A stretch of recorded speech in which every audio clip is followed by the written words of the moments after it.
నేను యాంకర్ సువర్ణసేని. మీరందరూ చూస్తున్నారు ముందడుగు 9 న్యూస్. ఈరోజు రాష్ట్రంలో సుపరిపాలన కావాలని ఈ రాష్ట్ర ప్రజలు అతి పెద్ద మ్యాండేట్ తెలుగుదేశం పార్టీకి ఇచ్చారు.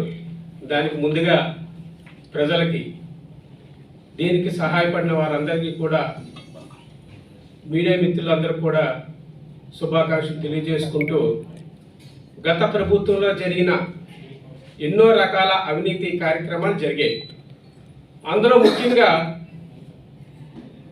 ఈ విశాఖపట్నం చెందిన గుడివాడ అమర్ ఒక అజ్ఞానుడు, ఏమీ తెలియని వ్యక్తి ఒక మంత్రి పదవి ఇస్తే ఏ రకంగా మాట్లాడుతున్నాడో మీరు గత 4-5 సంవత్సరాల నుంచి కూడా చూశారు. నిన్న కూడా ఏం మాట్లాడాడు కూడా ఈ రాష్ట్ర ప్రజలకి ఆయన యొక్క అవగాహన రాహిత్యం ఎంత ఉందో ప్రజలు గమనించారు. ఆయన్ని ఈ రాష్ట్రంలో రోల్ మోడల్గా తీసుకోవాలి అవినీతికి.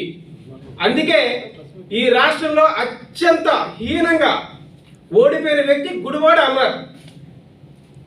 ఎంత అవినీతి పరుడని ప్రజలు నమ్మారో ఈ రాష్ట్రంలో అత్యధికమైన మెజారిటీ తీసుకునే వ్యక్తి పల్లా శ్రీని గారు. దానికి ముఖ్య కారణం ఈ యొక్క గుడివాడ అమరే. ఈ అమర్ అతను చేస్తున్న ఐటీ మినిస్ట్రీ పక్కన పెట్టి ఏదైతే అనకాపల్లికి సంబంధించిన అసెంబ్లీ నియోజకవర్గం ఉన్నాడో అవినీతిమయం, గనుల్లో అవినీతి, ఏదైనా ఒక మైనింగ్లో లారీ బయలుదేరాలంటే అమర్కి కప్పం కట్టవలసిందే. అంత నీచాతి నీచుడు ఎవడని ఉన్నాడంటే గుడివాడ అమర్. విస్సనపేట భూమిని అందరికీ తెలుసు. దళితుల దగ్గర నుంచి దౌర్జన్యంగా బలవంతంగా సంతకాలు పెట్టించుకొని 100 కోట్ల రూపాయలు ఆర్జించిన వ్యక్తి 420 గుడివాడ అమర్. అలాగే ఆర్ఈఎస్లో సుమారుగా 100 కోట్ల రూపాయల ఉద్యోగాల్లో కుటుంబ సభ్యులు కూడా ఇన్వాల్వ్ అయ్యి దోచుకున్న కుటుంబం ఏదైనా ఉంటే గుడివాడ కుటుంబం. దోచుకోవడం తప్ప ఏమీ తెలియని వ్యక్తి. ఒక పక్కన 13 లక్షల కోట్ల రూపాయలు అగ్రిమెంట్లు వచ్చాయి, ఇన్వెస్ట్మెంట్లు వచ్చాయి అన్నాడు. ఒక్క రూపాయి ఇన్వెస్ట్మెంట్ చూడలే.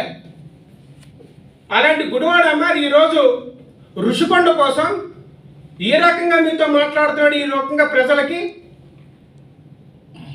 అంటే అధికారం వస్తే ఒక రాష్ట్రపతి కోసం భవనం, ఒక గవర్నర్ కోసం భవనం, రాష్ట్రపతి గవర్నర్గా మిమ్మల్ని అడిగారా అమర్?